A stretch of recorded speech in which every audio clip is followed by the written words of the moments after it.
प्यारे परीक्षार्थियों, कैसे हैं सभी लोग? सब जबरदस्त, मस्त, खुशहाल और एकदम तंदुरुस्त होंगे, क्योंकि कल ही पीआरटी की आंसर की आ गई है और हम सभी ने पीआरटी की आंसर की चेक भी कर ली होगी।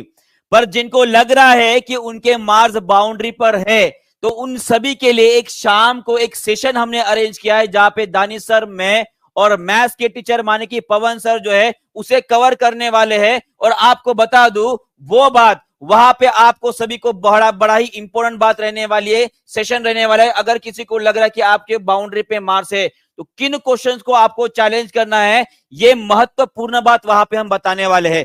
दानिश सर बस कुछ समय में अपने साथ जुड़ने वाले हैं, तो तब तक के लिए मैं कंटिन्यू करने वाला हूं। मैं आप सभी का कुलदीप सर, सभी के कुलदीप सर साइंस पढ़ाने वाले हैं आप सभी को। तो चलिए शुरुआत करते हैं। Good afternoon to all. और सबसे पहले बता दूं सबको 51% का फ्लैट डिस्काउंट अनाउंस कर दिया है टीचिंग परीक्षा ने। जैसे ही पीआरटी की आ गई, बच्चों के कॉल आने शुरू हो गए कि सर डिस्काउंट थोड़ा बढ़ा दीजिए, और आप सभी के लिए सर ने भी डिस्काउंट बढ़ा दिया है। तो शुरुआत करते हैं क्वेश्चन के साथ, और ये रहा आप सभी का पहला क्वेश्चन बैक्टीरिया के साथ, क्योंकि बैक्टीरिया ने भाई साहब बहुत लोगों को बीमार करके रखा है। चलिए बताइए इसका आंसर क्या रहेगा, सभी लोग बताएंगे। Who discover the bacteria? Bacteria को डिस्कवरी कितने की थी, किसने की थी? ये हमने कल भी क्वेश्चन देखा था। इसका आंसर रहेगा आपका वैन लीवनहुक। कौन रहेंगे जी? वैन लीवनहुक रहेंगे। सभी लोग जल्दी जल्दी आंसर करेंगे। और उसके साथ साथ आर.एच. व्हिटेकर जी ने क्या बताया था? इन्होंने किंगडम के बारे में बताया था। कितने किंगडम बताए थे? उन्होंने बताए थे 5 किंगडम। कितने बताए थे? 5 किंगडम। और एडिसन के बारे में आप सभी को पता है। एडिसन, एडिसन माने कौन है? एडिसन माने वो व्यक्ति थे जो कान से बहरे, पर उन्होंने क्या किया था? जिन्होंने लाइट माने कि जो बल्ब है भाई साहब, उस बल्ब का खोज निकाला था उन्होंने। ठीक है। उसके बाद न्यूटन के बारे में तो आप सभी को पता है। आपके दादाजी की जो परदादाजी है, उनका नाम है न्यूटन साहब। ठीक है। इसके बाद एक और नाम है, आपको नाम रखना है एडिसन।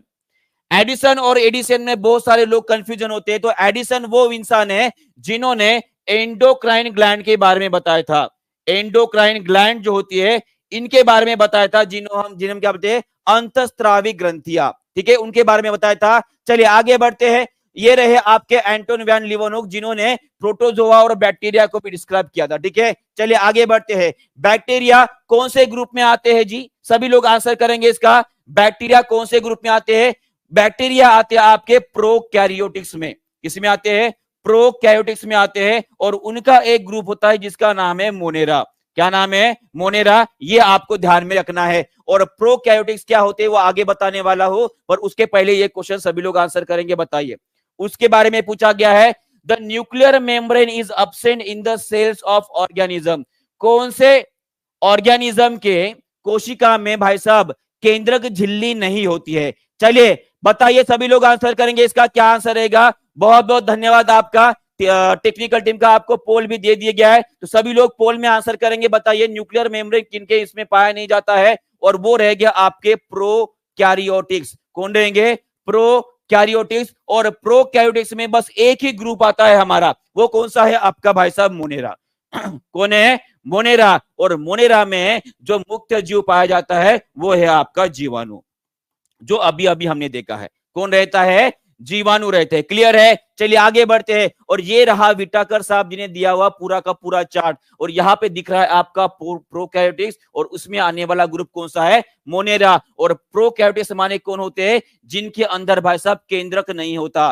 क्या नहीं होता? केंद्रक नहीं होता है। और इसीलिए इसके अंदर जो जेनेटिक मटेरियल होता है, जेनेटिक मटेरियल कौन सा? वो होता है आपका डीएनए और आरएनए। और तो अगर आपको पूछा गया कि डीएनए आरएनए प्रोकैरियोटिक्स में या मोनेरा में, बैक्टीरिया में कहां पे होता है, तो इसका आंसर आप क्या करोगे? इसका आंसर रहेगा आपका साइटोप्लाज्म, जिसे हम क्या बोलते हैं जी? कोशिका द्रव्य बोलते हैं। ये आपको ध्यान में रखना है, क्योंकि उसमें केंद्रक झिल्ली ही नहीं है। माने कि इसके अंदर जितने भी मटेरियल है सब ओपन हो जाएंगे। ठीक है। चलिए आगे बढ़ते हैं। नेक्स्ट क्वेश्चन आप सभी के लिए रहा, which of the following statement is correct? चलिए कौन सा स्टेटमेंट सही है? जल्दी जल्दी आंसर करेंगे सभी लोग। बताए क्या रहेगा? सभी लोग आंसर करेंगे। मोनेरा मल्टीसेलुलर होते हैं। मोनेरा माने कि बैक्टीरिया मल्टीसेलुलर होते हैं। क्या ये सही है? जी नहीं, ये आपका गलत है। मोनेरा ग्रुप में बैक्टीरिया जो है आपके यूनिसेलुलर होते हैं, माने कि एक कोशीय होते हैं। प्रोटिस्टा, प्रोटिस्टा आपने देखा होगा, ये देखिए आपको दिख रहा है प्रोटिस्टा, और इसके ऊपर सीधा सीधा लिखा है, वो कैसे रहेंगे, यूनिसेलुलर ही रहेंगे। कैसे रहेंगे, यूनिसेलुलर, माने कि ये मल्टीसेलुलर, ये भी गलत हो गया। Fungi do not perform photosynthesis, क्या ये सही है, क्या ये सही है, सभी लोग आंसर करेंगे जी हाँ बिल्कुल ये आपका सही है, ये आपका बिल्कुल सही है। आपको याद रखना है फंगी फोटोसिंथेसिस नहीं करता। क्यों नहीं करता है, क्योंकि इसके अंदर क्लोरोफिल नहीं पाया जाता है, इसके अंदर क्लोरोफिल नहीं होता है, माने कि इनका जो पोषण होता है वो कौन से प्रकार का होता है, ये होता है आपके मृतजीवी होते हैं। कैसे होते हैं जी, मृतजीवी होते हैं, जिनको हम क्या बोलते हैं, सैप्रोफिटिक बोलते हैं। क्या बोलते हैं, सैप्रोफाइट या सैप्रोफिटिक बोलते हैं, ये भी आपको याद रखना है। और फंगी के अंदर सेल वॉल नहीं होता है क्या, जी होता है।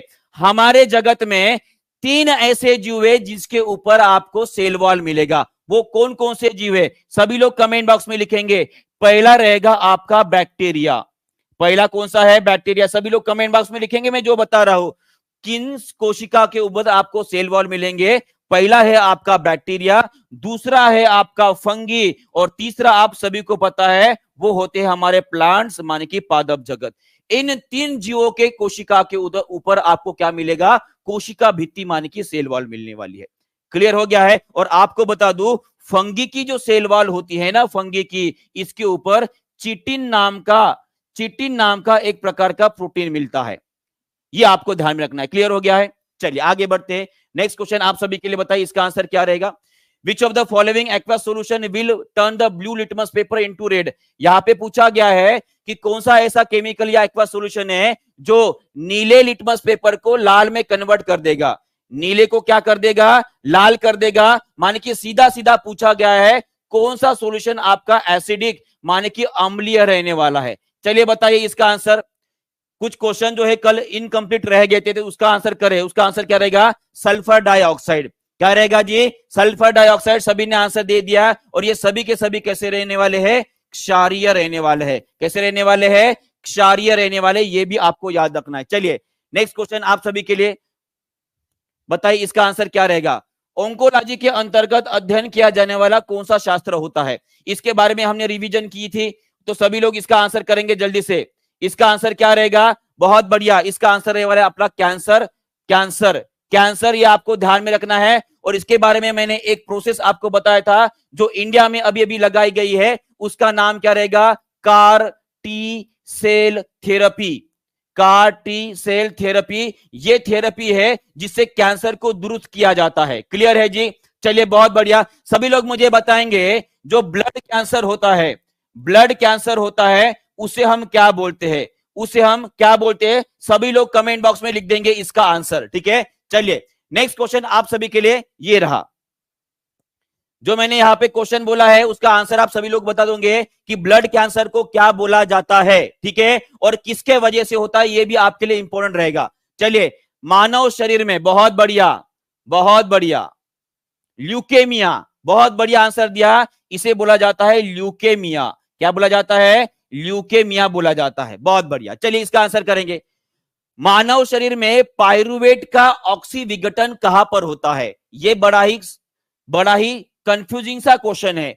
पायरुवेट, पायरुवेट कहां पे बनता है, ये आपको पहले समझना चाहिए, है ना। तो इसका आंसर क्या रहेगा, इसका आंसर रहने वाला है माइटोकॉन्ड्रिया। सबको बताना चाहूंगा ये कैसे आंसर आता है। देखिए, अगर मैं बात करूं हमारे अंदर होने वाली वायवीय श्वसन की, वायवीय श्वसन की बात करूं, माने कि मैं अगर एरोबिक रेस्पिरेशन की बात कर रहा हूं, तो आपका जो साइटोप्लाज्म होता है, जिसे हम कोशिका द्रव्य बोलते हैं, क्या बोलते हैं, कोशिका द्रव्य, वहां पे एक विधि होती है जिसका नाम है ग्लाइकोलिसिस। क्या नाम है जी, ग्लाइकोलिसिस। ग्लाइकोलिसिस का मतलब होता है ग्लूकोजन को तोड़ना।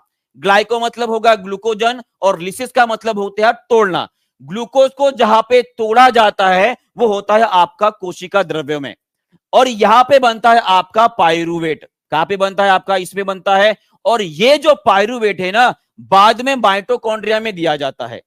किसमें दिया जाता है, माइटोकॉन्ड्रिया को दिया जाता है, और माइटोकॉन्ड्रिया में उसका पूर्ण तरह से विघटन होता है।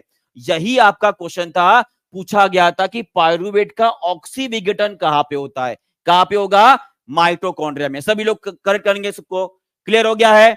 बहुत बढ़िया। चलिए, अगर पूछते थे कि पाइरूवेट कहां पे बनता है, पाइरूवेट कहां बनता है, तो इसका आंसर आप कमेंट बॉक्स में कर दोगे। जल्दी से बताइए इसका आंसर क्या रहेगा, जल्दी से। पाइरूवेट कहां पर बनता है, पाइरूवेट ये कहां पर बनता है? चलिए जल्दी जल्दी आंसर करेंगे, फास्ट। अभी बताया मैंने भाई साहब, पाइरूवेट कहां पर बनता है? जी नहीं, पाइरूवेट बनता है आपका कोशिका द्रव्य में। अभी तो बताया भाई जी, कहां पे बनेगा? कोशिका द्रव्य में बनेगा। कहां पे बनेगा? कोशिका द्रव्य में, माने कि साइटोप्लाज्म में बनता है। ओके, इतना समझ में आ गया है? चलिए बहुत बढ़िया, आगे बढ़ते हैं। इसका आंसर कर देंगे सभी लोग। इसका आंसर क्या रहेगा?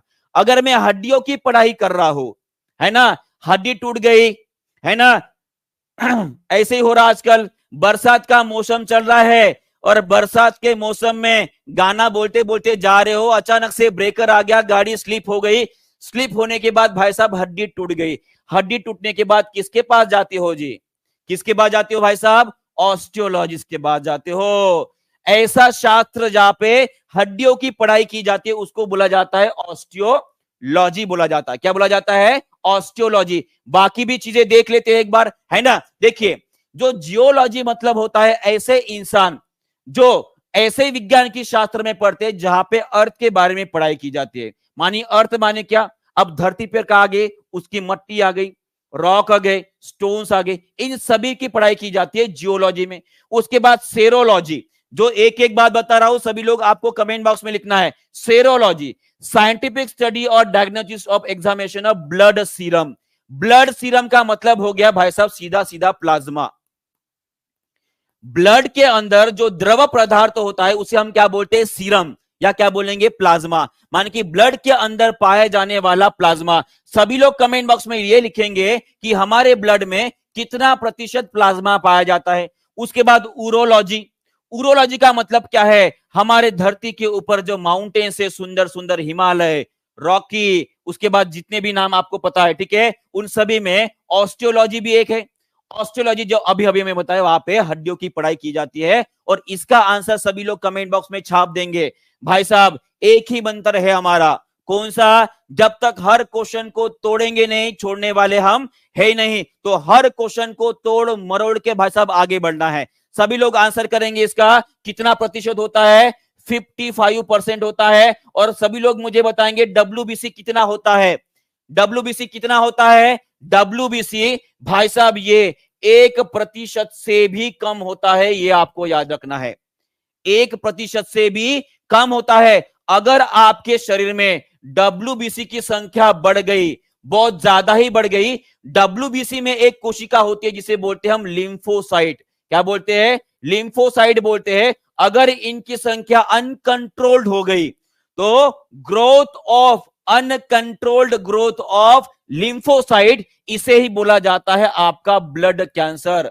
क्या बोला जाता है? ब्लड कैंसर बोला जाता है। अगर क्वेश्चन पूछा जाता है कि ब्लड कैंसर में डब्ल्यूबीसी की कौन सी कोशिकाओं की संख्या बढ़ती है, तो आपका आंसर रहने वाला है लिम्फोसाइट। क्या रहेगा? लिम्फोसाइट। और यही वो कोशिका भी है, यही वो कोशिका भी है जो ब्लड में कैंसर के मौजूद कोशिका को मारने का भी काम करता है। माने कि जो बचाने वाला है ना, वही बाद में मारने वाला हो जाता है अगर उसकी संख्या ज्यादा बढ़ गई। क्लियर है? चलिए आगे बढ़ते। इसका आंसर कर देंगे सभी लोग। यहां पे पूछा गया है, ये क्वेश्चन आपके बीपीएससी में पूछा है, उसके बाद ये यूपी टेट में भी आया हुआ क्वेश्चन है, ठीक है। और अभी आपको पता है सुपर टेट में बहुत सारी वैकेंसी, लगभग 27,000 वैकेंसी निकलने वाली है। तो बच्चों तैयार रहना है, आपको बीपीएससी भी देना है और सुपर टेट भी देना है, ठीक है। क्लियर है? चलिए बताइए इसका आंसर। सभी लोग इसका आंसर करेंगे। कौन सी विधि रहेगी, कौन सी प्रोसेस रहेगी? वो रहेगी एनर्जी बोलने वाली, बोले ना एनर्जी बोला है, माने कि वो रहेगी आपकी रेस्पिरेशन। एनर्जी रिलीज होती है। अब मुझे बताइए ये एनर्जी माने कि ऊर्जा जो रिलीज हो रही है वो कौन से रूप में होते हैं भाई साहब? वो होती है आपकी एटीपी, एडोनोजिन ट्राइफॉस्फेट। एडोनोजिन ट्राइफॉस्फेट, ट्राइफॉस्फेट के रूप में होती है, जिसे हम क्या बोलते हैं जी? इसे बोलते हैं हम energy currency of the cell. Energy currency of the cell, माने कि हमारी कोशिकाओं की ऊर्जा का चलन है, और वो हमें कहां पे मिलेगा? रेस्पिरेशन मिलेगा। फोटोसिंथेसिस का अगर एन प्रोडक्ट की बात कर रहे हो तो यहां पे आपको क्या मिलता है जी? यहां पे मिलता है आपको ऑक्सीजन, उसके बाद मिलता है पानी, और उसके बाद ये क्या बनाती है? ये भाई साहब ग्लूकोज बनाती है। क्या बनाती है? ग्लूकोज। इंजेक्शन का मतलब क्या हुआ? मुंह से जो आप खाते हो उसे इंजेक्शन बोलेंगे, और एब्जॉर्प्शन कहां पे होता है? हमारे शरीर के अंदर होता है। इतनी बातें आपको याद रखनी है। क्लियर है? चलिए आगे बढ़ते हैं। और ये रहा पूरा का पूरा साइकिल। और आपको एक और बात ध्यान में रखनी है कि अगर फोटोसिंथेसिस की बात हो रही है तो वहां पे कौन सी साइकिल होती है, ये पूछा जाता है, और ये पूछा भी गया है। तो इसका आंसर रहेगा, सभी लोग कमेंट बॉक्स में लिखेंगे केल्विन साइकिल। क्या लिखेंगे? Calvin cycle. लिखो, कमेंट बॉक्स में लिखो, क्या लिखेंगे? फोटोसिंथेसिस में कौन सी साइकिल होती है? वो चांदी की साइकिल, सोने की सीट वाली नहीं साइकिल। ये साइकिल वो है जिसके वजह से पूरी दुनिया चल रही है। नाम क्या है जी? Calvin cycle. और वही अगर पूछा जाए रेस्पिरेशन, माने कि श्वसन में कौन सी साइकिल होती है, तो वो होती है आपकी क्रेब साइकिल, केकड़े वाली साइकिल। क्रैब भी बोलते हैं ना केकड़े को, ठीक है? Krebs cycle. चलिए दोनों भी लिख देंगे। क्लियर है? बहुत बढ़िया, आगे बढ़ते हैं। नेक्स्ट क्वेश्चन आप सभी के लिए बताइए, ड्राई आइस। भाई साहब ये अभी अभी क्वेश्चन जो है आपके बीपीएससी में पूछा गया है। टीआरई 3.0 जो री एग्जाम हुआ था ना, इस एग्जामिनेशन में पूछा गया है। इसके पहले भी बहुत सारे एग्जामिनेशन में क्वेश्चन पूछा गया है। चलिए बताइए इसका आंसर क्या रहेगा? सूखी बर्फ, ड्राई आइस मतलब क्या होता है? कौन सी गैस होती है जी? ये होती है आपकी कार्बन डाइऑक्साइड। कौन सी होती है? कार्बन डाइऑक्साइड होती है। और आपको बताना है, अगर किसी भी गैस का या सॉलिड का कन्वर्शन अगर गैस में हो रहा है डायरेक्टली, तो उसे हम क्या बोलेंगे? उसको कौन सी प्रोसेस बोलेंगे? चलिए सभी लोग आंसर करेंगे इसका। सॉलिड का कन्वर्शन अगर डायरेक्टली गैस में हो रहा है तो उसे हम क्या बोलेंगे? इसे बोलेंगे हम सब्लिमेशन। सब्लिमेशन क्या मतलब क्या है? उसे बोलेंगे हम ऊर्ध्वपातन। क्या बोलेंगे जी? ऊर्ध्वपातन बोलेंगे। क्लियर है सभी को? इतना समझ में आ गया है? बहुत बढ़िया। और इसका एग्जाम्पल भी आपको ध्यान में रखना है। जैसे कि आपके घर में कपूर होगा, है ना? कपूर होगा, उसके बाद और कोई एग्जाम्पल बता सकते हो, और उसके बाद कोई एग्जाम्पल हो तो वो भी आपके कमेंट बॉक्स में लिख दोगे, ठीक है? ये सभी के सभी आपको आंसर ध्यान में रखने हैं, ठीक है? क्लियर है? चलिए आगे बढ़ते हैं। और ये रहा आपका ड्राई आइस। ड्राई आइस की कुछ विशेषता आपको बताना चाहूंगा, सभी लोग कमेंट बॉक्स में लिखेंगे। ड्राई आइस जो है उसका जो मेल्टिंग पॉइंट होता है भाई साहब -78.5 डिग्री सेल्सियस होता है। ये इतना कम होता है, ठीक है? ये आपको ध्यान में रखना है। चलिए आगे बढ़ते हैं। नेक्स्ट क्वेश्चन आप सभी के लिए आंखों के ऊपर। आपने बोला है कि सर आप आंखों के ऊपर क्वेश्चन लीजिए, तो ये रहे आपके आंखों के ऊपर के क्वेश्चन। सभी लोग इसका आंसर करेंगे जल्दी से। Human I form an image of an object at its.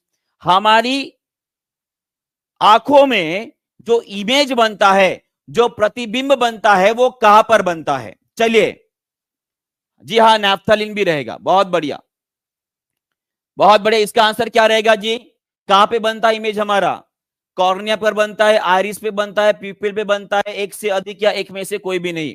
और मुझे पता है इसका आंसर 99% बच्चे गलत करने वाले, मुझे पता है 99% बच्चे गलत करने वाले हैं। और इसका आंसर क्या रहने वाला है? None of above. है सर ये तो गड़बड़ हो गई। नन ऑफ अबव कैसे रहेगा? क्योंकि मैं आपको बताना चाहूंगा, हमारी आंखों में जो इमेज बनता है, जो प्रतिबिंब बनता है, वो बनता है आपका रेटिना के ऊपर। किसके ऊपर बनता है? रेटिना के ऊपर बनता है। और जो कि आपको ऑप्शन में दिया ही नहीं है भाई साहब। दिया है क्या? नहीं दिया है। तो ये क्वेश्चन आपको फंसाने वाला था, और आप 99% बच्चे इसमें फंस गए हो। समझ में आ गया है? ठीक है, क्लियर है? चलिए भाई साहब, और आपको बता दूं इस आंखों के ऊपर और भी क्वेश्चन लेने वाला हूं, ठीक है? अब सभी लोग यहाँ पे अच्छे से क्वेश्चन को पढ़कर आंसर करेंगे, ठीक है? चलिए आपको कुछ बातें बताता हूं, वो सभी बातें आप कमेंट बॉक्स में लिखेंगे। सबसे पहली बात यह है कि आंखों के ऊपर की जो झिल्ली होती है ना, इसे बोलते हैं कॉर्निया। क्या बोलेंगे? कॉर्निया। कॉर्निया का काम कौन सा है? हमारे आंखों में जो लाइट जा रहा है उसे परावर्तित रिफ्रैक्ट करके आपके आंखों में डालना। मान कि इस झिल्ली से होकर पहले लाइट गुजरेगा, उसके बाद होता है आपका लेंस, यहां पे दिखा दे रहा है लेंस। चलिए अगर आपको पता है, सभी लोग मुझे बताएंगे कि हमारी आंखों में कौन सा लेंस होता है, हमारी आंखों में कौन सा लेंस होता है, सभी लोग इसका कमेंट बॉक्स में आंसर करेंगे। चलिए बताइए।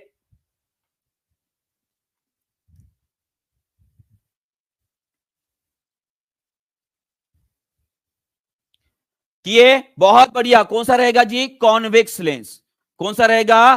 कॉन्वेक्स लेंस रहेगा। ये आपको ध्यान में रखना है, ये आपको ध्यान में रखना है। और इसी कॉन्वेक्स लेंस का जो फोकल लेंथ होता है ना, माने कि यहां से लेकर रेटिना तक जो डिस्टेंस है, जो अंतर है, इसे बोलते हैं हम फोकल लेंथ। और ये होता है लगभग 2 सेंटीमीटर से लेकर 2.5 सेंटीमीटर। लिख लो कमेंट बॉक्स में, एक फिक्स आंकड़ा नहीं है, हर किसी का थोड़ा अलग रहेगा, ठीक है। 2 सेंटीमीटर से लेकर 2.5 सेंटीमीटर उसकी फोकल लेंथ रहेगी। और वही अगर आपको आंखों का डायमीटर पूछा जाए, इसकी व्यास पूछा जाए, तो ये होती है भाई साहब आपकी 25 mm, मान की होती है 2.5 सेंटीमीटर। ये सभी बातें आपको ध्यान में रखनी है। क्लियर है? क्लियर है? बहुत बढ़िया, बहुत बढ़िया। इतनी बातें अगर आपको ध्यान में आ गई है, एक और बात, ये जो यहां पे लेंस आपको दिख रहा है, ये अपने जगह पर उसके पकड़ कर है ना, माने कि ऐसे लेंस अगर हवा में लटका दोगे तो ये आंखों में इधर उधर घूमते रहेगा, इधर उधर टकराते रहेगा, फिर आके जाकर, वो मूवी देखा होगा आपने, जो अपनी आंख बाहर निकलता है, लेंस को ठीक करता है, फिर से आंख में डाल देता है। हमारी भी कंडीशन वैसी हो जाती थी अगर ये लेंस को हम बांध के नहीं रखते थे। तो इस लेंस को बांध के रखने का काम कौन करता है? वो करते हैं, यहाँ पे कुछ मसल्स आपको दिखाई दे रहे हैं, उनको बोलते हैं सिलरी मसल्स बोला जाता है। और उनका इसको एडजस्ट करने का काम भी यही सिलरी मसल्स करते हैं, मांसपेशियां होती है। क्लियर है जी यहाँ पे? हाँ जी, बहुत बढ़िया। ठीक है, तो आगे का क्वेश्चन ले, आगे का क्वेश्चन ले, देखते हैं इसका आंसर कौन करता है। चलिए बताइए इसका आंसर कौन करेगा, बताइए इसका आंसर क्या करेगा।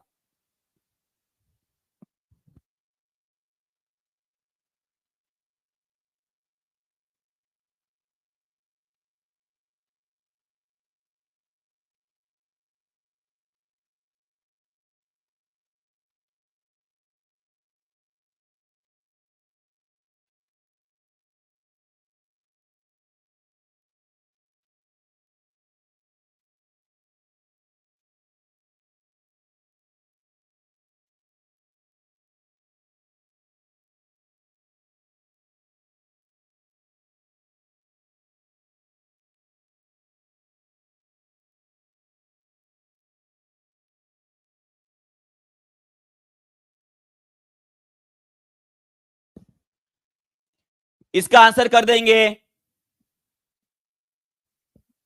बढ़िया, हाँ वॉइस आ रही है, क्लियर है आवाज? ठीक है, हाँ बताइए। आई बॉल इज अप्रोक्सीमेटली, हमारे आंखों के आई बॉल की अगर बात करें, उसके व्यास की अगर बात करें, तो फिर से बता रहा हूं, इसका आंसर थोड़ा संभल के करना। ये देखो, नहीं तो आपकी आंखें फिर ऐसे हो जाएगी जब मैं आंसर बताऊंगा, ऐसी आंखें नहीं होनी चाहिए आपकी। ठीक है, थोड़ा ध्यान से आंसर करेंगे सभी लोग। बहुत बढ़िया, सभी लोग बहुत बढ़िया आंसर कर रहे हैं, सभी लोग बहुत बढ़िया आंसर कर रहे हैं।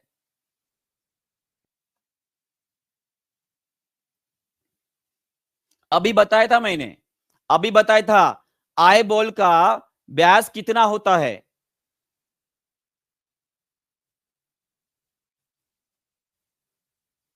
एवरेज पकड़ लीजिए, है ना? बिल्कुल।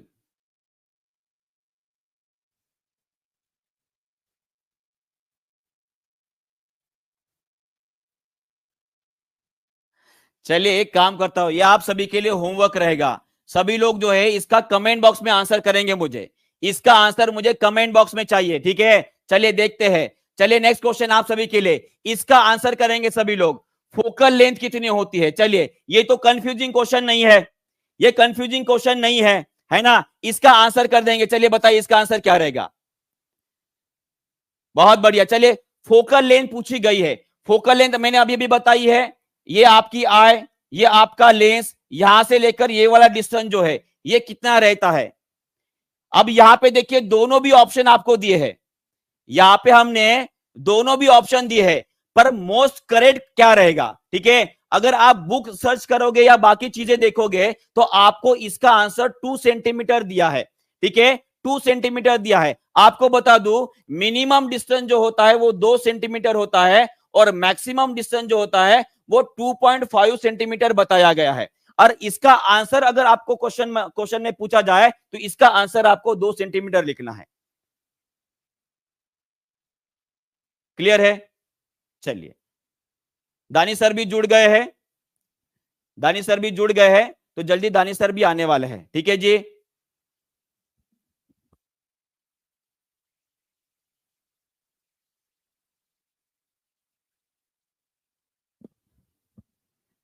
चलिए, दानी सर भी जुड़ गए हैं। सर आप यहां से प्लीज कंटिन्यू कर सकते हैं।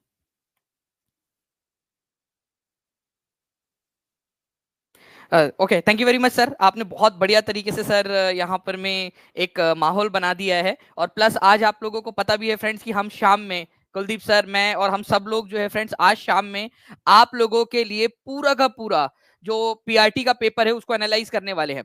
अब आपको बता दूं फ्रेंड्स कि आप लोगों के लिए किस तरीके से वो यूजफुल रहेगा। सबसे पहली चीज, आप लोगों को सारे के सारे क्वेश्चंस हम लोग दिखाएंगे। सिर्फ वो क्वेश्चन नहीं जिसको ऑब्जेक्ट करना है, जो ऑब्जेक्शन लगाना है वो तो दिखाएंगे ही, बट जो सही है, ताकि आप अच्छे से अपना मार्क्स काउंट कर सके।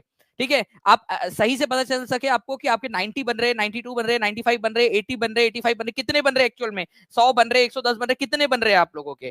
ठीक है, एक्चुअल में आप चेक कर पाए, पूरा का पूरा क्वेश्चन बाय क्वेश्चन हम आपके साथ में डिस्कस करेंगे एकदम स्पीड में। उसके बाद में आप लोगों को बता दूं दूसरी बात, कि जो नए बच्चे हैं जो टीआरई 4 के लिए पढ़ रहे हैं, उन लोगों को क्वेश्चंस दिख जाएंगे कि कौन कौन से क्वेश्चंस है।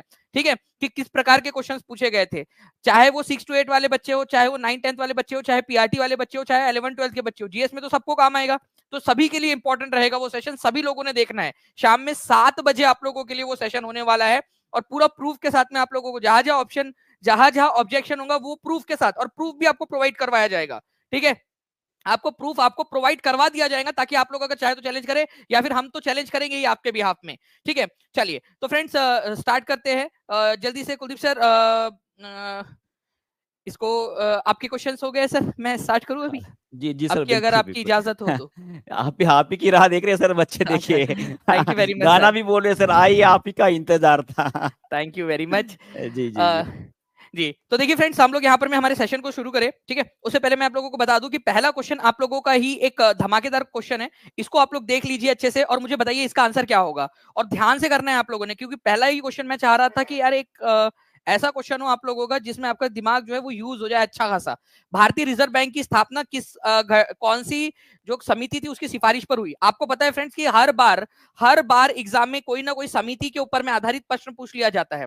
ठीक है, तो समिति पर आधारित प्रश्न पूछ लेते, तो भारतीय रिजर्व बैंक की स्थापना कौन सी समिति के आधार पर हुई थी? इसकी स्थापना हुई थी फ्रेंड्स आप लोगों के, ठीक है, फ्रेजर आयोग, बटलर, साइमन, किसके? तो आंसर होगा friends none of the above. कितने लोगों ने none of the above answer लगाया यहाँ पर में? बी लगा रहे काफी सारे लोग भाई लोग। ठीक है, हिल्टन यंग कमीशन के रिकमेंडेशन के आधार पर हुई थी, हिल्टन यंग। ठीक है, हिल्टन यंग कमीशन जो था उसके रिकमेंडेशन के आधार पर हुई थी। ये डायरेक्ट याद रखना है आप लोगों ने। ठीक है, इंपॉर्टेंट क्वेश्चन है आप लोगों का, जो एग्जाम के अंदर में कभी भी आप लोगों से पूछा जा सकता है। ओके, उसके बाद में आपका reserve bank of India act आया था, आरबीआई एक्ट। कौन से साल में आया था आरबीआई एक्ट? कई सारे लोग बोलते हैं 1935 में, गलत। 1934 में आया था ये आपका एक्ट। जब आरबीआई की स्थापना कौन से साल में हुई, अगर स्थापना पूछ लिया जाए तो स्थापना याद रखना है आप लोगों ने फ्रेंड्स, ये हुई थी 1935 के अंदर में। ठीक है, 1 अप्रैल को। ठीक है, 1 अप्रैल 1935 को हुई थी स्थापना, लेकिन जो एक्ट था वो 1934 का था, और हिल्टन यंग जो कमीशन बनी थी उसकी रिकमेंडेशन पे आया था। ये वाली बात है आप लोगों की। ठीक है, 1800 से ज्यादा बच्चे जुड़ चुके हैं फ्रेंड्स, बहुत बढ़िया। 1200 से ज्यादा आप लोगों ने लाइक कर दिया। जल्दी जल्दी से जो है फ्रेंड्स, यहाँ पर मैं कुलदीप सर ने इतना बढ़िया तरीके से आप लोगों को करवाया है। जल्दी से सेशन को लाइक एंड शेयर और चैनल को सब्सक्राइब करते रहेंगे आप लोग। अब ये कभी भी पूछूं मैं वापस से रिपीट करवा के आप लोगों से, याद रहेगा? फिर से कंफ्यूज करूंगा अगले बार से, और इससे ज्यादा तरीके से, ताकि आपका दिमाग की एक्सरसाइज होती रहे। एक्सरसाइज करनी है ना, हाथ ऊपर करके बता देंगे सभी लोग। नाउ फ्रेंड्स, अब एक क्वेश्चन और पूछता हूं। ठीक है, आरबीआई का नेशनलाइजेशन कब हुआ था? आरबीआई का नेशनलाइजेशन, ठीक है, नेशनलाइजेशन कब हुआ था, जिसको राष्ट्रीयकरण आप लोग कहते हैं? अब ये क्वेश्चन जो है फ्रेंड्स इतने सारे एग्जाम के अंदर में आ चुका है, ठीक है, कि आप लोगों को ये पता, नींद में भी याद होना चाहिए, राष्ट्रीयकरण कब हुआ था आरबीआई का। ये क्वेश्चन पूछे जाने की बहुत अधिक संभावना है, प्रबल संभावना है। प्लीज इसका आंसर करिए आप सभी लोग। ठीक है, तो आरबीआई का नेशनलाइजेशन जो है फ्रेंड्स ये हुआ था 1 जनवरी 1900, ठीक है, 49 को हुआ था। ये याद रखना है आप सभी लोगों ने, बहुत ही इंपॉर्टेंट है आप लोगों का। मैं आप लोगों के लिए क्वेश्चन लीक कर रहा हूं कल के लिए, ठीक है। एसबीआई का, एलआईसी का, इनका नेशनलाइजेशन कब हुआ था, राष्ट्रीयकरण कब हुआ था, ये क्वेश्चन भी पूछा जा सकता है आप लोगों से, उसके लिए भी आप लोग तैयार रहिएगा, ठीक है। चलिए नाउ फ्रेंड्स, आप देखिए दक्षिण गंगोत्री कहां स्थित है। ये आप लोगों का बिहार टीचर एग्जाम के अंदर में आया हुआ है 2023 के एग्जाम के अंदर में, दक्षिण गंगोत्री। अब दक्षिण गंगोत्री लोग देखते तो बोलते कि यार गंगोत्री तो वो जगह जहां से गंगा नदी निकलती है, ठीक है, गोमुख गंगोत्री, वहां से, तो ये भी कोई नदी होंगी। नहीं भाई, ये नदी नहीं है। दक्षिण गंगोत्री जो है फ्रेंड्स एक आपका रिसर्च स्टेशन है। कहां पर में ये रिसर्च स्टेशन, अंटार्कटिका के अंदर में रिसर्च स्टेशन है, अंटार्कटिका के अंदर में। 60% लोगों ने सही आंसर दिया है, ठीक है। तो आंसर आप लोगों का हो जाएगा ऑप्शन नंबर बी।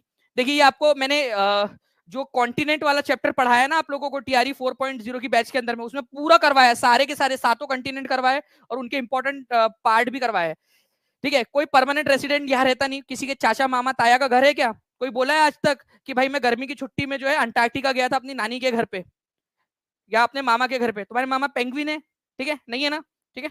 तो आप कोई परमानेंट रेसिडेंट मतलब इंसान लोग नहीं रहते, बस वो रिसर्च करने के लिए जाते हैं अपन लोग वहां पर में।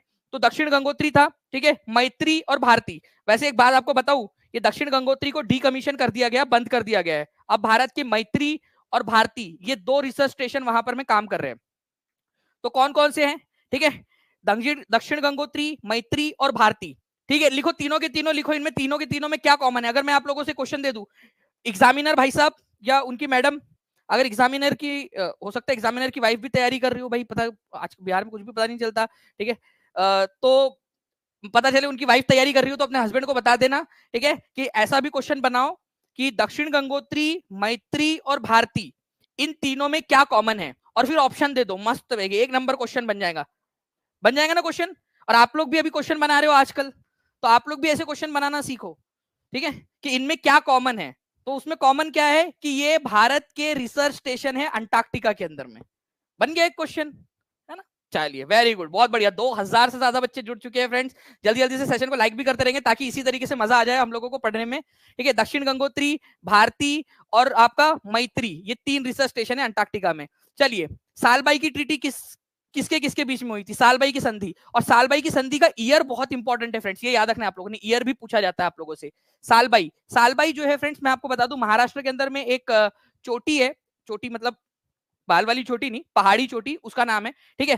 तो सालबाई की संधि हुई थी आप लोगों की। तो सालबाई की संधि जो है वो आप लोगों से पूछ लिया जाता है कई बार, सालबाई की संधि कौन से साल में हुई थी।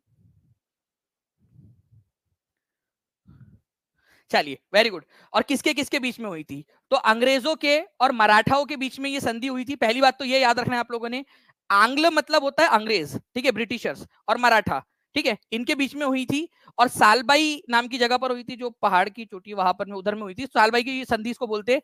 ये संधि जो हुई थी आप लोगों की, ये हुई थी आप लोगों की 1782 में, 1782 के अंदर में। फर्स्ट एंग्लो जो मराठा वॉर है उसके बाद में ये संधि हुई थी आप लोगों की, ठीक है। तो ये एक इंपॉर्टेंट पॉइंट है आप लोगों का, एग्जाम के अंदर में कभी भी पूछा जा सकता है आप लोगों से। 17 मई 1782 को ये संधि आप लोगों की हुई थी। ओके, तो answer is option number A. याद रहेगा किसके किसके बीच में हुई थी और कौन से साल में हुई थी, ठीक है। साल बाई की संधि का साल भी याद रखना है आप लोगों ने।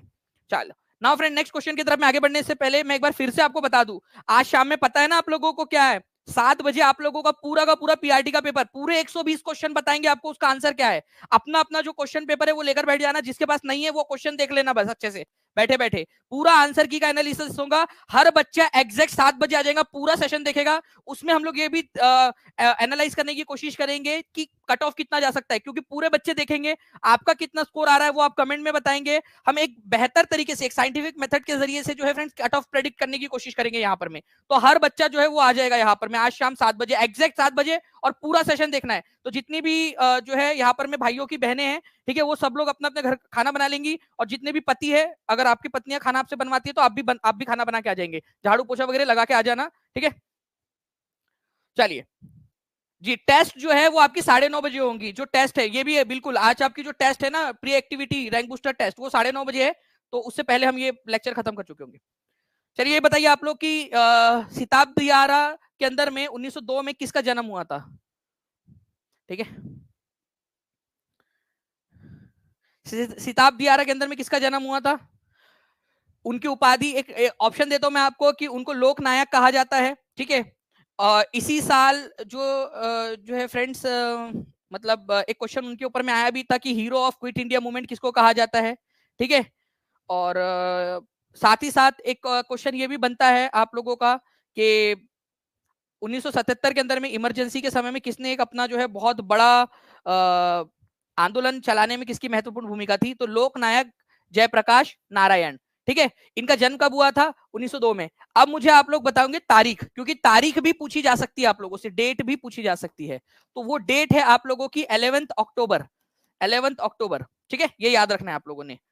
ओके, 1902 को इनका जन्म हुआ था। तो जयप्रकाश नारायण की जन्म तिथि क्या है? 11 अक्टूबर 1902। डायरेक्ट क्वेश्चन बन गया। इनको हीरो ऑफ जो है फ्रेंड्स यहाँ पर में क्विट इंडिया मूवमेंट बोला जाता है। अब एक पॉइंट जो मैंने पीआरटी 1 के जो पीआरटी की टेस्ट हुई थी ना आपकी रैंक बूस्टर सीरीज, जितने भी बच्चे हैं जिन्होंने दी थी वो हाथ ऊपर कर दीजिए, और जो बच्चे आज देने वाले हैं रात में, ठीक है, पीआरटी के रैंक बूस्टर नंबर 2, आप लोगों को पढ़ाई के लिए टीचिंग परीक्षा हर एक चीज कर रहा है आप लोगों की पढ़ाई के लिए, ठीक है। तो आज रैंक बूस्टर 2 सीरीज है आप लोगों की, pre rank booster activity 2 test number 2। तो टेस्ट नंबर 1 में मैंने डाला था heroine of quit India movement किसको कहा जाता है? Heroine of quit India movement, बताइए। Heroine of quit India movement, quit India movement की नायिका, हीरो बोलते हैं जयप्रकाश नारायण को और हीरोइन बोलते हैं अरुणा आसफ अली को, ठीक है। हीरोइन पूछ लिया जाए आप लोगों से, हीरोइन, ठीक है। वो गाना भी था ना आप लोगों का यार, हीरोइन तू हीरोइन, गुलाब जैसन खिलल बाड़ू, भवरा सा मिलल बाड़ू। मेरे को आधा समझ में ही नहीं आया, वो पता नहीं क्या कहना क्या चाहता है वो, ठीक है। कोई किसी को पता हो तो समझा देना यार मेरे को भी, ठीक है। तो हीरोइन ऑफ अरुणा आसफ अली, अरुणा आसफ अली। ये क्वेश्चन जो है फ्रेंड्स आप लोगों को बता दूं कि केबीसी में भी पूछा था। टीम से मैं रिक्वेस्ट करूंगा अगर वो क्वेश्चन दिखा सके तो दिखा भी दीजिएगा यहाँ पर में, ठीक है। चलिए, तो अरुणा आसफ अली। नाउ फ्रेंड्स एक और क्वेश्चन आप लोगों का जनरल नॉलेज के हिसाब से बहुत ही इंपॉर्टेंट क्वेश्चन है आपका, बताइए जल्दी से। अच्छा लग रहा है सर, चलिए अच्छी बात है, जल्दी जल्दी बताइए आप लोग। देखिए यहाँ पर मैं बोला गया निम्नलिखित में से कौन मोहम्मद गोरी का गुलाम था? वह अपने स्वामी की मृत्यु के बाद शासक बना और गुलाम वंश की स्थापना की। देखो दिल्ली सल्तनत जो है ना, दिल्ली सल्तनत, ठीक है, आपको बता दूं फ्रेंड्स 1206 से लेकर, ठीक है, 1526 तक इसने शासन किया है दिल्ली के ऊपर में। और ये दिल्ली सल्तनत 5 इसमें बटी हुई थी, 5, 1 2 3 4 5, हमने ऐसे 5 राजवंशों में इसको बांटा है। जो पहला राजवंश था वो था गुलाम राजवंश, गुलाम वंश, ठीक है, गुलाम, क्योंकि इसमें ज्यादातर लोग गुलाम हुए हैं, गुलाम थे किसी ना किसी के जो लोग राजा बने, ठीक है। तो गुलाम वंश हमने नाम रखा, उन्होंने गुलाम वंश नहीं रखा था, हमने नाम रखा उनका। वो लोग अपने आप को इलबरी तुर्क इस तरीके से बुलाते थे, ठीक है, स्लेव डायनेस्टी। उसके बाद में आया आप लोगों का फ्रेंड्स यहाँ पर में खिलजी, ठीक है, खिलजी, खिलजी आया। फिर आया तुगलक, तुगलक, तुगलक वंश। फिर आया सैयद वंश, सैयद।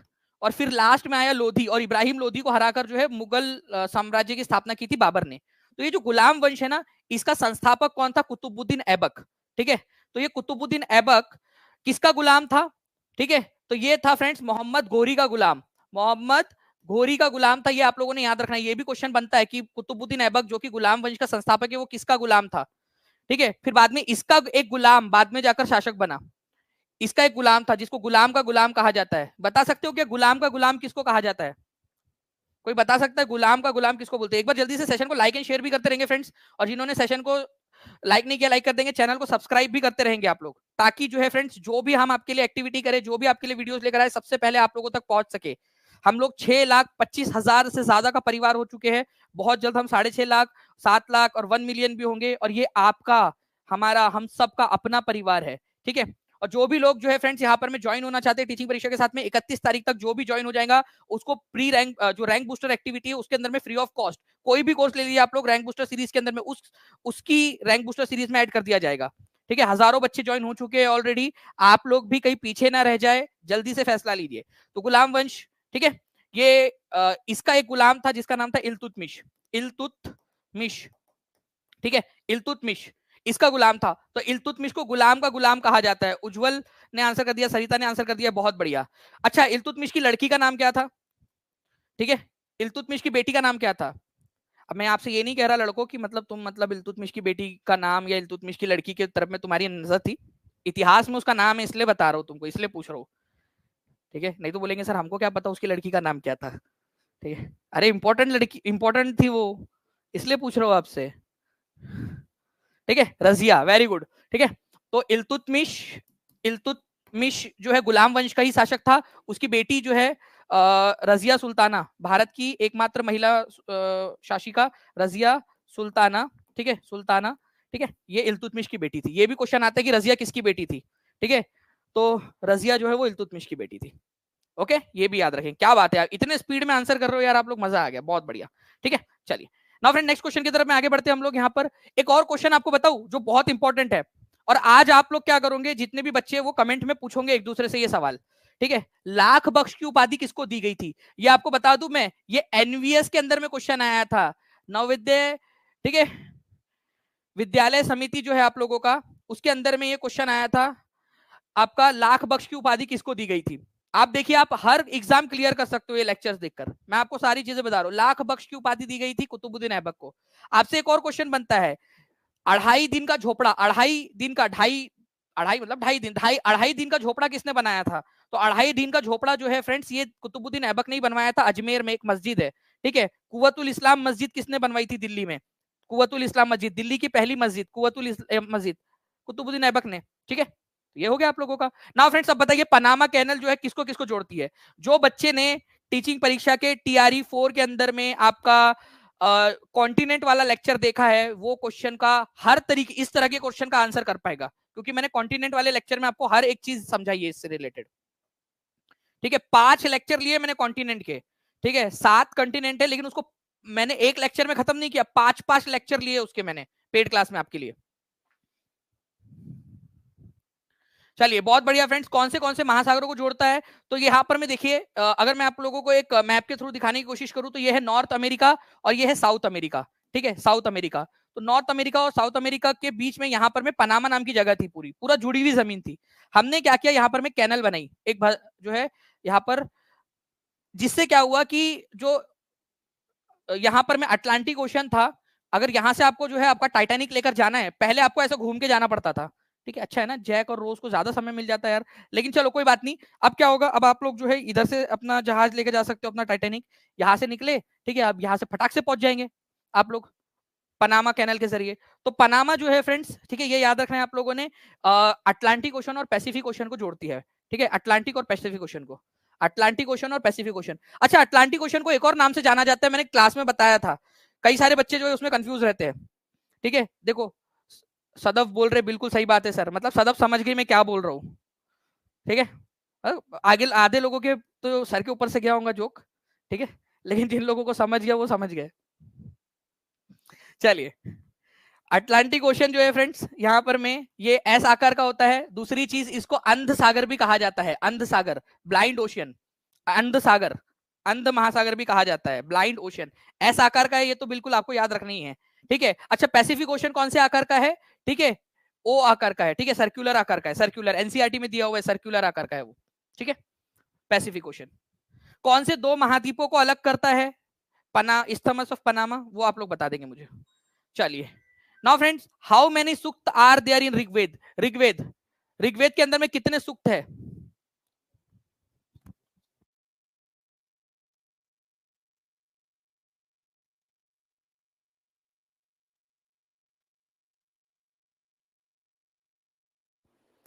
जी, तो देखिए friends, how many sukta are there in Rigveda? Rigveda के अंदर में कितने सूक्त है? तो ऋग्वेद के अंदर में 1028 सूक्त है टोटल, ठीक है? 1028 सूक्त है। तो भाई यहाँ तो दिया ही नहीं है 1028, तो आंसर हो जाएगा नन ऑफ द अबव आप लोगों का, सिंपल डिंपल, ठीक है? 1600 से ज्यादा लोगों ने लाइक कर दिया फ्रेंड, जल्दी से 2000 हमें करना है, जल्दी जल्दी से सभी लोग जल्दी जल्दी से आंसर यहाँ पर मैं लाइक भी करते रहेंगे सेशन को, ठीक है? तो यहाँ पर कितने हैं? ऋग्वैदिक पीरियड, वैदिक पीरियड आपको पूरा का पूरा कराया। ऋग्वेद के अंदर में जो है फ्रेंड्स आपके 40 नदियों का नाम भी आया है। कितने नदियों का नाम आया अगले बार का क्वेश्चन आप लोगों का, ठीक है? एक नदी सूक्त है आपका उसके अंदर में, उसमें अकेले में 21 रिवर है, ऐसे टोटल मिला के जो है फ्रेंड्स आप लोगों का, ठीक है, 40 नदियों का नाम आता है ऋग्वेद के अंदर में। ऋग्वेद के अंदर में जो है फ्रेंड्स 1028 हिम्स या 1028 सूक्त है, 1028 सूक्त, ये आपको याद रखना है। चारों वेदों के अंदर में सबसे पुराना वाला कौन सा है? ठीक है, 4 वेदों में सबसे पुराना वाला वेद कौन सा, ये भी क्वेश्चन पूछ सकता है। गंगा नदी का नाम और यमुना नदी का नाम एक एक बार आया है सिर्फ, गंगा और यमुना का नाम एक एक बार आया है, बस ये एनसीईआरटी में दिया हुआ है, इसीलिए इंपॉर्टेंट हो जाता है कि एक एक बार आया है। ठीक है, ऋग्वेद जो है फ्रेंड्स आप लोगों को याद रखना है, ठीक है, ये सबसे पुराना है, ओल्डेस्ट है ऋग्वेद। नाउ पृथ्वी दिवस 2024 का विषय क्या था? पहली बात तो पृथ्वी दिवस कब मनाया जाता है, हर एक बच्चा लिखेगा, ठीक है, हर एक बच्चा लिखेगा यहां पर में, और कमेंट में भी आंसर करते रहेंगे। आप लोग क्या करिएगा, इसके क्वेश्चंस एक दूसरे से पूछिएगा कमेंट बॉक्स के अंदर में, ठीक है।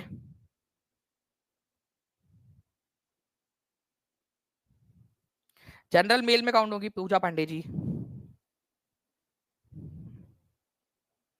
ठीक है। जनरल मेल जैसा कुछ नहीं होता, जनरल होता है, ठीक है, जनरल होता है और जनरल में काउंट होंगे। फीमेल के लिए अलग कोटा है, वो बिहार के लिए सिर्फ। ओके, तो विश्व पृथ्वी दिवस जो है फ्रेंड्स आपका कब मनाया जाता है? ठीक है, तो पृथ्वी दिवस जो है ये आपका मनाया जाता है 22 अप्रैल को। सबसे पहली बात तो 22 अप्रैल को मनाया जाता है। बाहर की जो महिलाएं हैं वो जनरल के अंदर में काउंट होंगी, जिसके अंदर में स्त्री पुरुष, ठीक है, सभी आते हैं, ठीक है, और जो 50% का आरक्षण है वो अलग से महिलाओं के, बिहार की महिलाओं के लिए। तो विश्व पृथ्वी दिवस 2024 का विषय क्या था? Plastic versus planet versus plastic, invest in our planet, restore our earth, क्या था? तो देखिए फ्रेंड्स, मैं आप लोगों को यहाँ पर मैं अगर दिखाना चाहूँ हमारी जो इस पर्टिकुलर क्वेश्चन का जो पूरा अगर आप लोगों से पूछ लिया जाए कि इसका विषय क्या था, इसकी तारीख क्या थी, तो प्लीज इसको याद रखिएगा आप लोग, ठीक है। तो प्लैनेट वर्सेस प्लास्टिक जो है आप लोगों का इस बार की इसकी थीम थी। और इसके अलावा ये कब मनाया जाता है? 22 अप्रैल को मनाया जाता है, ये आप लोगों ने याद रखना है, ठीक है। एक क्वेश्चन मैं आप लोगों से पूछता हूँ कि विश्व मलेरिया दिवस कौन से तारीख को आता है? विश्व malaria, world malaria day, world malaria day कब आता है? इसी के आसपास में आता है, इसलिए आप लोगों से पूछ भी लिया मैंने, वर्ल्ड मलेरिया डे, ठीक है। तो ग्रह बनाम प्लास्टिक इस बार की थीम थी 2024 की, ये आपसे पूछ सकते हैं, ठीक है। आज शाम में हम आंसर की डिस्कस करने वाले हैं, सभी लोगों को पता है कि नहीं पता है? ठीक है, सभी पूरे 120 प्रश्नों का विश्लेषण करेंगे, कितना जा सकता है कट ऑफ उसको भी देखेंगे, क्योंकि आपने पूरा वीडियो देखना है, पूरा वीडियो आप लोगों ने देखना है फ्रेंड्स। और उससे क्या होगा आप लोगों का कि जब आप पूरा वीडियो देखोगे, ठीक है, पूरा वीडियो जब आप देखोगे तो आपको ये समझ में आएगा कि कट ऑफ कितना जा सकता है पूरा। तो आप लोग, हर कोई बच्चा 7 बजे पहुंच जाएगा, अभी जाकर उसको नोटिफाई भी कर देंगे। 7 बजे के पहले खाना वगैरह बना के रख लो, जिसको सुसु जाना है वो सुसु वगैरह जाके आ जाएगा, ताकि पूरा का पूरा जो है सेशन अच्छे से एक जगह पे बैठ के देख सके आप लोग। ओके, चलिए नाउ फ्रेंड, नेक्स्ट क्वेश्चन की तरफ आगे बढ़ते हैं। क्षेत्र के अनुसार विश्व में सबसे बड़ा तथा सबसे छोटा महाद्वीप कौन सा है? देखिए कौन आंसर कर पाते हैं। 25 तारीख को आता है विश्व मलेरिया दिवस। 2250 से ज्यादा बच्चे जुड़ चुके हैं हमारे साथ में यहाँ पर। आंसर कर दीजिए जल्दी जल्दी से।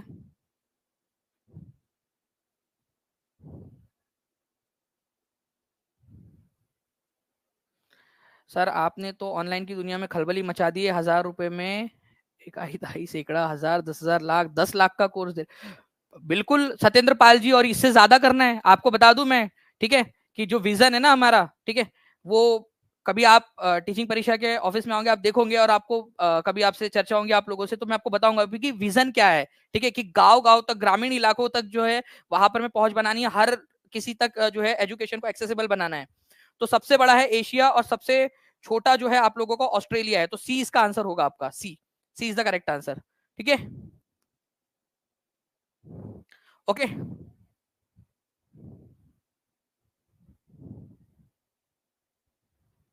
ओके, चलिए चलिए। तो फ्रेंड्स, भारतीय संविधान के अनुच्छेद 14 में लिखा हुआ कानून के समक्ष समानता किस देश के संविधान से लिया गया है? ये भी क्वेश्चन किया है हमने, 68वीं बीपीएससी का क्वेश्चन है आप लोगों का। जैसी आएगी 6 to 8 की आंसर की, वैसी वो सबसे पहले आप लोगों के साथ में हम लोग डिस्कस करेंगे। ओके,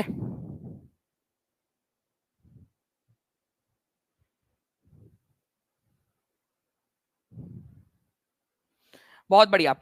तो आंसर जो है फ्रेंड्स, कानून के समक्ष समानता जो है ये हम लोगों ने कहां से लिया है? ब्रिटेन से लिया है, कि कानून के सामने जो है सभी लोग यहाँ पर में समान रूप से देखे जाएंगे। कानून के समक्ष समानता अनुच्छेद 14 के अंदर में जो लिया गया आप लोगों का, तो आंसर आप लोगों का डायरेक्टली आप लोगों ने लगा दिया।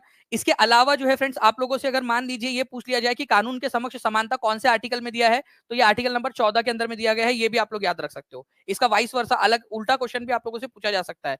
तो B is the correct answer. ये क्वेश्चन आप लोगों को मैंने पेड क्लास में भी करवाया था, ठीक है, और ये भी बताया था कि ये अनुच्छेद जो है आप लोगों के, वो उसमें कुछ अनुच्छेद कहीं कहीं से लिए गए हैं, वो कहां से लिए गए वो याद रखना है आपने, प्लीज उसको रिवाइज कर लीजिएगा। मौना किया अच्छा, आज रात में 9:30 बजे पीआरटी वाले बच्चे जो है उनकी pre rank booster activity test 2 है, टीआरई 4.0 की पेड बैच में। तो तो आप लोग आज रिवाइज करके आना है इसको पूरा का पूरा, वो वाला लेक्चर भी, क्योंकि उसमें से क्वेश्चन डाले मैंने आपको। चलो मैंने एक थोड़ा सा हिंट भी दे दिया। मौना किया हवाई जो है समुद्र के नीचे जो पर्वत है मौना किया नाम का, ये माउंट एवरेस्ट से भी ऊंचा है। कहां पर में पाया जाता है जल्दी बताइए। मौना किया कौन से वाले महासागर में है? जल्दी जल्दी बताइए इसका आंसर क्या होगा। देखिए रिजल्ट जो है ना आपके जो पीआरटी 1 का हुआ है, 6 to 8 का हुआ है, 9 10 का हुआ है, ये पूरा का पूरा रिजल्ट जो है मैं 31 तारीख को आपको बताऊंगा एक साथ। चीटिंग नहीं होनी चाहिए ना, एक साथ पूरे के पूरे रिजल्ट आपके सामने डिस्कस करूंगा, डिक्लेयर करूंगा मैं अभी। ओके, तो पैसिफिक ओशन प्रशांत महासागर के अंदर में है, ये आप लोगों ने याद रखना है फ्रेंड्स, ठीक है, इंपॉर्टेंट है, प्रशांत महासागर के अंदर में। अब मौना किया जो है इसकी हाइट कितनी है ये क्वेश्चन बन सकता है। एनसीईआरटी के अनुसार इसकी हाइट है 10,205 मीटर की, ठीक है, पैसिफिक ओशन के अंदर में है ये। वैसे जो है फ्रेंड्स माउंट एवरेस्ट जो है 8,848 दशमलव, ठीक है, ये आपकी इसकी हाइट है। तो यहाँ पर में ये जो है ना ये माउंट एवरेस्ट से भी ऊंचा है, लेकिन इसकी जो गहराई है, ठीक है, ये समुद्र के तल पर है, इसी वजह से सबसे ऊंचा इसको हम लोग पहाड़ नहीं मानते, अदरवाइज इसकी ऊंचाई माउंट एवरेस्ट से भी ऊंची है, ठीक है। चलिए नाउ नेक्स्ट पॉइंट की तरफ मैं आगे बढ़ने से पहले फिर से एक बार आपको याद दिला दूं कि आंसर की आज डिस्कस करने वाले हम लोग, हर एक बच्चा जो है फ्रेंड्स वो आ जाएगा। ओके, आज शाम में 7 बजे अपना सारा काम जो है जल्दी से निपटा लीजिएगा आप सभी के सभी लोग, और पूरी की पूरी 120 आंसर क्वेश्चंस देखकर उसका आंसर मैच करके आपका स्कोर कितना बन रहा है वो देखने का मौका आप लोगों को आज मिलेगा। ओके चलिए, तो मिलते हैं हम लोग फ्रेंड्स हमारे, ठीक है। ओके चलिए, thank you very much friends. 7 बजे का अलार्म लगा लीजिए सभी के सभी लोग, और बाकी जितने भी बच्चे जो टेस्ट के लिए जुड़ना चाहते हैं या फिर आप लोग जो है मान लीजिए टीचिंग परीक्षा के साथ में जुड़कर अपनी तैयारी करना चाहते हैं, तो नीचे में जो नंबर चल रहा है उस पर कॉल या व्हाट्सएप कर सकते हैं, या टीचिंग परीक्षा के ऐप पर चले जा सकते हैं आप लोग, या नीचे में एक लिंक दी गई है उस लिंक को भी आप लोग क्लिक कर लोगे, how two by BPSC course, वो भी हो जाएगा। फ्लैट 51% ऑफ चल रहा है फ्रेंड्स आप लोगों का आंसर की के आने की खुशी में, क्योंकि बहुत इंतजार कराया है उन्होंने, ठीक है। जैसे नहीं कि 10-15 साल शादी को हो गए लेकिन बेबी नहीं हुआ, पता नहीं यार ऐसे एग्जांपल्स आ जाते हैं। चलो 10-15 साल हो गए बेबी नहीं हुआ, लेकिन बेबी हुआ तो कितना लाड़ लाड़ प्यार से पालते हैं उसको, तो बस वैसा ही वाला मेरे को सिस्टम लग रहा है, क्योंकि इतना इंतजार कराया है इसने, इतना इंतजार कराया है आंसर की ने कि बता नहीं सकते आपको। तो सभी लोग जितने भी लोग हैं वो जुड़ सकते हैं फ्रेंड्स टीचिंग परीक्षा के साथ में, और अपनी तैयारी को धार दे सकते हैं। चलो thank you very much, take care and bye, God bless you all, thank you very much, bye, thank you.